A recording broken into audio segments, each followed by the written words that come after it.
स्मृती स्थळाच्या इथं आज जी शिक्षण हक्क परिषद होती आहे, या परिषदेच्या अध्यक्षस्थानी असणारे आमचं कोल्हापूरचं भूषण खासदार छत्रपती शाहू महाराजजी या ठिकाणी खास या परिषदेसाठी मुंबईवरून आज सकाळीच आले ते माजी खासदार विनायक राऊतजी. व्यासपीठावरील सर्व सन्माननीय सगळ्यांची नावं घेत बसत नाही कारण वेळ झालेला आहे बराचसा. त्यामुळं सर्व सन्माननीय म्हणजे आमच्या शिक्षण क्षेत्रातले सगळ्या संघटनांचे अगदी संस्था चालकापासून ते अगदी चतुर्दशेनी कर्मचाऱ्यापर्यंत सगळेच लोक या ठिकाणी उपस्थित आहेत. त्या सगळ्यांनाच त्या ठिकाणी वंदन करतो. आणि या परिषदेसाठी खास उपस्थित असणारे शिक्षक असतील, पालक असतील, शिक्षकेतर कर्मचारी असतील, मुख्याध्यापक असतील, आज खऱ्या अर्थानं जर बघितलं तर याची गरज होती. कारण जर बघितलं तर 15 मार्च 2024 जो शासन आदेश झाला, या आदेशानुसार त्या ठिकाणी संच मान्यता झाल्या आणि तात्काळ त्यांनी त्या ठिकाणी समायोजनाची प्रक्रिया सुरू केलेली आहे. आणि याच्यामध्ये समाजामध्ये असं पसरवलं गेलं की हे शिक्षकांची नोकरी वाचवण्यासाठी आंदोलन करतायत. परंतु मित्रांनो जर बघितलं तर याच्यामध्ये शिक्षक कोणीही नोकरीतून वंचित होत नाही, तर त्याचं समायोजन होणार आहे. खऱ्या अर्थानं या शिक्षणापासून वंचित होणारे जे घटक आहेत ते म्हणजे आमचे विद्यार्थी आणि विद्यार्थिनी म्हणजे खास करून. कारण वाड्या वस्तीवरच्या मुलांचं जर शिक्षण बंद झालं तर ते शिकूच शकणार नाही. याबाबत वेळोवेळी आम्ही शासन दरबारी म्हणजे प्रश्न हा मांडला होता. आयुक्तांच्या समवेत, सचिवांच्या समवेत ज्यावेळी मिटिंग झाली त्यावेळी त्यांनी आम्हाला सांगितलं की आम्ही चांगल्या प्रकारचं शिक्षण देण्यासाठी हा निर्णय केला. समूह शाळा आम्ही करतोय, मोठंच नाव दिलं त्याला समूह शाळेचं. आणि त्या ठिकाणी त्याने सांगितलं की चांगल्या सुविधा आम्हाला शाळेत देता येतील. मला वाटतं महानगरपालिकेच्या शाळेचे संघटनांचे लोक किंवा शिक्षक सुद्धा या ठिकाणी उदाहरण द्यायचं झालं तर जरग नगरामध्ये जी शाळा आहे महानगरपालिकेची उत्तम शाळा आहे की जिथं प्रवेशसाठी 2-2 दिवस मीटिंग असतं.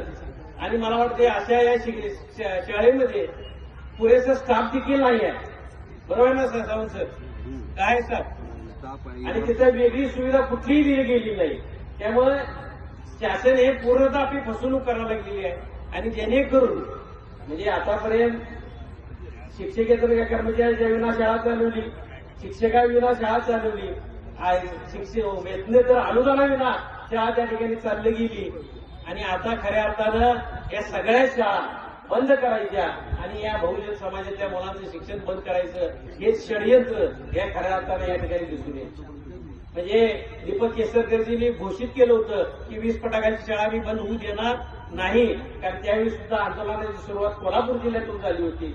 म्हणजे आम्ही त्याचे साक्षीदार आहोत. आणि त्यांनी मात्र तो शब्द पाळला की 20 फटाक्यांची शाळा बंद करणार नाही. परंतु त्यांनी मार्ग काय काढला, संच मान्यता निकष बदलले आणि त्यामुळे आपोआपच 20 फटाक्यांची शाळा काय होणार आहे, बंद होणार आहे. त्यामुळे बोराडे सर या ठिकाणी तुम्ही आम्ही किती वर्षे शिक्षण क्षेत्रात काम करतोय, परंतु अशी परिस्थिती आपण कधीही पाहिली नाही. आज आजऱ्यामध्ये म्हणजे आम्ही सचिवांना त्या ठिकाणी उदाहरण दिलं की आजऱ्यामध्ये एका मुलीवरती श्वापदानं हल्ला केला आणि तुम्ही म्हणताय समूह शाळा करणार, एकत्रीकरण करणार आणि मुलांना दर्जेदार शिक्षण देणार. आता आहे या मुलांना तुम्ही दर्जेदार शिक्षण देऊ शकत नाही ही वस्तुस्थिती आहे. आज 50%हूनही जास्त त्या ठिकाणी शाळेमध्ये शिक्षकांच्या जागा रिक्त आहेत, शिक्षकेतर कर्मचाऱ्यांच्या जागा रिक्त आहेत. आणि अशा परिस्थितीमध्ये त्या ठिकाणी तुम्ही ह्या मुलांना चांगल्या प्रकारचं शिक्षण देणार या भूलथापाच्या देताय, या खऱ्या अर्थानं तुम्ही चुकीच्या पद्धतीने करताय. त्यामुळे कुठल्याही परिस्थितीत हे होता कामा नये. आंदोलनाची सुरुवात म्हणजे कोल्हापूरमध्ये जे पेरलं जातंय ते राज्यभर उगवलं जातं असं पण म्हणतो. आणि तेच खरं आहे की ज्या शाहू महाराजांनी मोफत आणि सक्तीचं त्या ठिकाणी शिक्षण कायदा केला म्हणजे त्या शाहू महाराजांच्या भूमीमध्ये आपण आज आंदोलनाची सुरुवात करतोय. का तर आपल्याला तळमळ आहे. कर्मवीर भाऊराव पाटील असतील, बापूजी साळुंखे असतील, पंजाबराव देशमुख असतील यांनी खऱ्या अर्थानं म्हणजे कर्मवीरानंतर अनवाणी फिरून त्या ठिकाणी मुलं गोळा केली.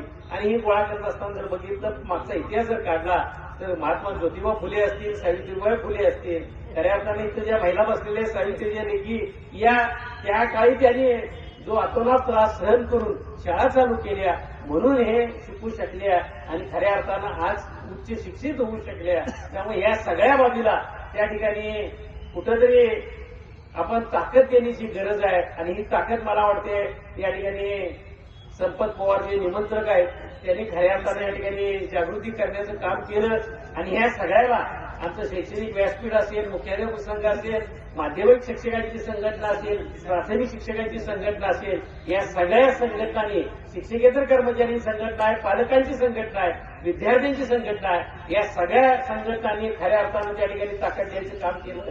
त्याबद्दल म्हणजे आमच्या संघटनांच्या सगळ्या नेते असतील, सभासद असतील, सदस्य असतील, या सगळ्यांना त्या ठिकाणी मी मानाचा मुजरा करतो. कारण त्यांच्यावर कुठलं गंडांतर नाही, परंतु मुला मुलींसाठी त्या ठिकाणी खऱ्या अर्थानं त्या ठिकाणी लढ्यामध्ये उतरायची भूमिका जी घेतली त्याचं कौतुक या निमित्तानं होतंय. मला वाटतं ही सुरुवात आहे आणि जोपर्यंत हा निर्णय रद्द होत नाही तोपर्यंत लढा हा चालूच राहायला पाहिजे. ही तुम्ही आम्ही भूमिका ठेवूया आणि या लढ्याला चांगली ताकद देऊया एवढंच आव्हान या निमित्तानं करतो आणि या ठिकाणी थांबतो. धन्यवाद. जय हिंद, जय महाराष्ट्र, जय शिक्षण.